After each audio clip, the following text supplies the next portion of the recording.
ಹರೇ ಶ್ರೀನಿವಾಸ. ಕಾರ್ತೀಕ ಮಾಸದ 25ನೆಯ ದಿವಸದ ವ್ರತಕಥಾ ಶ್ರವಣ. ಅಂಬರೀಷ, ಹಿಂದಿನ ಜನ್ಮದಲ್ಲಿ ಕಿಂಚಿತ್ ಪಾಪವಿಶೇಷದಿಂದ ನಿನಗೆ ಈ ಅನರ್ಥ ಸಂಭವಿಸಿದೆ. ನಿನ್ನ ಬುದ್ಧಿವಂತಿಕೆಯಿಂದ ಆಳವಾಗಿ ಯೋಚನೆ ಮಾಡಿ ನಿನಗೆ ಹೇಗೆ ಅನುಕೂಲವಾಗುವುದೋ ಹಾಗೆ ಮಾಡು. ಇನ್ನು ನಮಗೆ ಅಪ್ಪಣೆ ಕೊಡು ಎಂದು ಪಂಡಿತರು ನುಡಿದರು. ಆಗ ಅಂಬರೀಷನು, ಓ ಪಂಡಿತೋತ್ತಮರೇ, ನನ್ನ ನಿಶ್ಚಿತಾಭಿಪ್ರಾಯವನ್ನು ಕೇಳಿ ಹೋಗಿರಿ. ದ್ವಾದಶಿ ನಿಷ್ಠೆಯನ್ನು ಬಿಡುವುದಕ್ಕಿಂತ ವಿಪ್ರಶಾಪ ಹೆಚ್ಚಿನದಲ್ಲ. ಜಲಪಾನ ಮಾಡುವುದರಿಂದ ಬ್ರಾಹ್ಮಣನನ್ನು ಅವಮಾನಪಡಿಸಿದಂತಾಗುವುದಿಲ್ಲವಲ್ಲ. ದ್ವಾದಶಿಯನ್ನು ಬಿಟ್ಟಂತೆಯೂ ಆಗುವುದಿಲ್ಲ. ಆಗ ದೂರ್ವಾಸರು ನನ್ನನ್ನು ಹೇಗೆ ನಿಂದಿಸುತ್ತಾರೆ? ನಿಂದಿಸಲಿ, ನನ್ನ ಮೊದಲ ಪುಣ್ಯಫಲ ನಶಿಸುವುದಿಲ್ಲ. ಆದ್ದರಿಂದ ಜಲಪಾನ ಮಾಡಿ ಸುಮ್ಮನಿರುತ್ತೇನೆ ಎಂದು ಅವರ ಎದುರಿನಲ್ಲಿ ಜಲಪಾನ ಮಾಡಿದನು. ಅಂಬರೀಷ ಜಲಪಾನ ಮಾಡಿದ ಮರುಕ್ಷಣದಲ್ಲೇ ದೂರ್ವಾಸರ ಮುನಿಗಳು ಸ್ನಾನ ಜಪಾದಿಗಳನ್ನು ಪೂರೈಸಿಕೊಂಡು ಅಲ್ಲಿಗೆ ಬಂದರು. ಬಂದ ಕೂಡಲೇ ಆ ಮುನಿ ಮಹಾರೌದ್ರಾಕಾರನಾಗಿ ಕಣ್ಣುಗಳಿಂದ ಕಿಡಿಕಾರುತ್ತಾ, ಎಲೈ ದುದಾಂಧ, ನನ್ನನ್ನು ಊಟಕ್ಕೆ ಬರಹೇಳಿ ನಾನು ಬಾರದೆಯೇ ನೀನು ಹೇಗೆ ತಿಂದೆ? ಎಂತಹ ನೀಚತನ, ಎಂತಹ ನಿರ್ಲಕ್ಷ್ಯ, ಎಂತಹ ಧರ್ಮ ಪರಿತ್ಯಾಗಿಯಯ್ಯ! ಅತಿಥಿಯನ್ನು ಊಟಕ್ಕೆ ಆಹ್ವಾನಿಸಿ ಅತಿಥಿಯನ್ನು ಬಿಟ್ಟು ತಾನು ತಿಂದವನು ಮಲಭಕ್ಷಕನಾಗುತ್ತಾನೆ. ಅಂಥ ಅಧಮನು ಮರುಜನ್ಮದಲ್ಲಿ ಹುಳುವಾಗಿ ಹುಟ್ಟುತ್ತಾನೆ. ನೀನು ಭೋಜನಕ್ಕೆ ಬದಲು ಜಲಪಾನ ಮಾಡಿದೆ. ಅದು ಭೋಜನದೊಂದಿಗೆ ಸಮಾನ. ನೀನು ಅತಿಥಿಯನ್ನು ಬಿಟ್ಟು ತಿಂದಿದ್ದೀಯೆ. ಆದ್ದರಿಂದ ನೀನು ನಂಬಿಕೆ ದ್ರೋಹಿಯಾಗುವಿಯೇ ಹೊರತು ಹರಿಭಕ್ತ ಹೇಗಾಗುತ್ತೀಯೆ?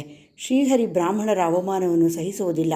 ನಮ್ಮನ್ನು ಅವಮಾನಿಸುವುದೆಂದರೆ ಶ್ರೀಹರಿಯನ್ನು ಅವಮಾನಿಸಿದಂತೆಯೇ. ನಿನ್ನಂಥ ಹರಿನಿಂದಕನು ಮತ್ತೊಬ್ಬನಿಲ್ಲ. ನೀನು ಮಹಾಭಕ್ತನೆಂದು ಅತಿ ಅಹಂಕಾರವುಳ್ಳವನಾಗಿದ್ದೀಯ. ಆ ದುರಹಂಕಾರದಿಂದಲೇ ನೀನು ನನ್ನನ್ನು ಭೋಜನಕ್ಕೆ ಆಹ್ವಾನಿಸಿ ಅವಮಾನ ಮಾಡಿ ನಿರ್ಲಕ್ಷ್ಯದಿಂದ ಜಲಪಾನ ಮಾಡಿದೆ. ಅಂಬರೀಷ, ನೀನು ಹೇಗೆ ಪವಿತ್ರ ರಾಜಮನೆತನದಲ್ಲಿ ಹುಟ್ಟಿದೆಯೋ ನಿನ್ನ ವಂಶಕ್ಕೆ ಕಳಂಕ ಉಂಟಾಯಿತು ಎಂದು ಕೋಪದಿಂದ ಬಾಯಿಗೆ ಬಂದಂತೆ ಬೈದರು. ಅಂಬರೀಷನು ಮುನಿ ಕೋಪಕ್ಕೆ ಗಡಗಡ ನಡುಗುತ್ತಾ, ಮುಕುಳಿತ ಹಸ್ತದಿಂದ, ಮಹಾನುಭಾವ, ನಾನು ಧರ್ಮಹೀನ. ನನ್ನ ಅಜ್ಞಾನದಿಂದ ನಾನು ಈ ಕಾರ್ಯವನ್ನು ಮಾಡಿದೆ. ನನ್ನನ್ನು ರಕ್ಷಿಸಿರಿ. ಬ್ರಾಹ್ಮಣರಿಗೆ ಶಾಂತಿಯೇ ಮುಖ್ಯ. ನೀವು ತಪೋಧನರು, ದಯಾದಾಕ್ಷಿಣ್ಯವುಳ್ಳವರು. ನನ್ನನ್ನು ಕಾಪಾಡಿರೆಂದು ಆತನ ಪಾದಗಳ ಮೇಲೆರಗಿದ.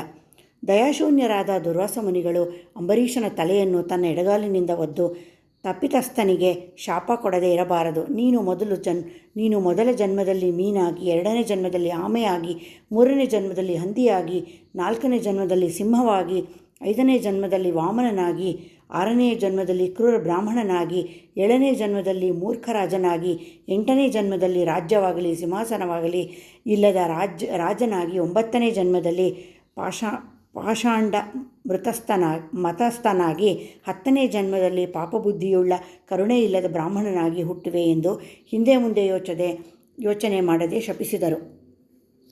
ಇನ್ನು ಕೋಪ ಶಮನವಾಗದಿದ್ದಾಗ ಮತ್ತೆ ಶಪಿಸುವುದಕ್ಕೆ ಸಜ್ಜಾಗುತ್ತಿದ್ದಾಗ ಶ್ರೀ ಮಹಾವಿಷ್ಣುವು ಬ್ರಾಹ್ಮಣರ ಶಾಪ ವ್ಯರ್ಥವಾಗಬಾರದೆಂದು ತನ್ನ ಭಕ್ತನಿಗೆ ಯಾವ ಅಪಾಯವೂ ಆಗದಂತೆ ಅಂಬರೀಷನ ಹೃದಯದಲ್ಲಿ ಪ್ರವೇಶಿಸಿ, ಮುನಿವರ್ಯ, ಹಾಗೇ ಆಗಲಿ, ನಿಮ್ಮ ಶಾಪವನ್ನು ಅನುಭವಿಸುತ್ತೇನೆಂದು ಅಂಗಲಾಚಿದ. ಅದಕ್ಕೆ ದೂರ್ವಾಸರು ಇನ್ನಷ್ಟು ಕೋಪ ಹೆಚ್ಚಿಸಿಕೊಂಡು ಶಪಿಸಲು ಹೋದಾಗ ಶ್ರೀಮನ್ನಾರಾಯಣನು ತನ್ನ ಸುದರ್ಶನ ಚಕ್ರವನ್ನು ಅಡ್ಡ ಹಿಡಿದ. ಆ ಸುದರ್ಶನವು ಕೋಟಿ ಸೂರ್ಯಪ್ರಭೆಯಿಂದ ಅಗ್ನಿ ಜ್ವಾಲೆಗಳನ್ನು ಸಿಡಿಸುತ್ತಾ ದುರ್ವಾಸರ ಮೇಲೆ ಬೀಳ ಹೊರಟಿತು. ಆಗ ದುರ್ವಾಸ ಮುನಿಗಳು ಆ ಚಕ್ರ ತನ್ನನ್ನು ಬೂದಿ ಮಾಡುವುದೆಂದೆಣಿಸಿ ಪ್ರಾಣದ ಮೇಲೆ ಆಸೆಯುಂಟಾಗಿ ಅಲ್ಲಿಂದ ಬದುಕುಳಿದರೆ ಸಾಕೆಂದು ಓಡಿದರು. ಮಹಾ ತೇಜಸ್ಸಿನಿಂದ ಚಕ್ರಾಯುಧವು ದೂರ್ವಾಸರ ಬೆನ್ನಟ್ಟಿತು. ದೂರ್ವಾಸರು ತನ್ನನ್ನು ಕಾಪಾಡುವಂತೆ ಭೂಲೋಕದಲ್ಲಿದ್ದ ಮಹರ್ಷಿಗಳನ್ನು, ದೇವಲೋಕಕ್ಕೆ ಹೋಗಿ ದೇವೇಂದ್ರನನ್ನು, ಬ್ರಹ್ಮಲೋಕಕ್ಕೆ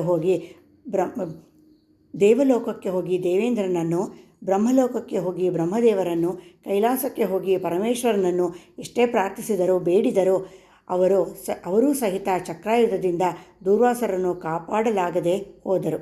ಇತಿ ಶ್ರೀ ಸ್ಕಾಂದಪುರಾಣಾಂತರ್ಗತ ವಸಿಷ್ಠ ಪ್ರೋಕ್ತ ಕಾರ್ತೀಕ ಮಾಸ ಮಹಿಮೆಯಲ್ಲಿನ 25ನೇ ಅಧ್ಯಾಯವು ಸಮಾಪ್ತಿಯಾದುದು.